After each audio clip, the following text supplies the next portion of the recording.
শারমিন, শারমিন কোথায় তুমি? আমি এখানে। তুমি তরকারি কেন বন্ধ করো? খুশির একটা খবর আছে। কি খুশির খবর? তুমি কি লটারি জিতছো নাকি? আরে না, কিসের লটারি? এর থেকে বড় খুশির খবর। ও মা গো মা, এর থেকেও বেশি খুশির খবর। উফ, খুশির খবরটা শোনার জন্য আমার মনটা আমসান করতেছে। কি খুশির খবর, তাড়াতাড়ি কও। তোমার আব্বা মারা গেছে। ও কি? আমার আব্বা মারা গেছে?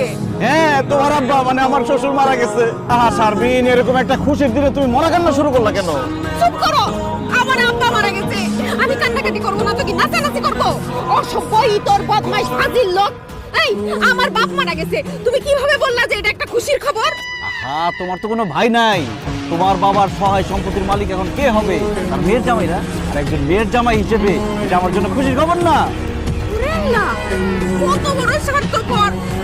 আমার আব্বা মরে গেছে আর সে আছে সম্পত্তি লইয়া। আমি এতদিন এই দিনটার অপেক্ষায় ছিলাম যে কবে তোমার বাবার সহায় সম্পত্তির মালিক হবো আমি। আরে সেই মহেন্দ্রক্ষণ চলে আসছে, আমার যে কি খুশি লাগতেছে। এখন এসব মরা কান্না বাদ দিয়ে তাড়াতাড়ি তোমাদের বাড়িতে চলো, তাহলে তোমার বোন আর হারাম করতে হবে সব সম্পত্তি দখল করে নিবো। তাহলে আসো। আরে আগুন জ্বলতেছে তো চলে।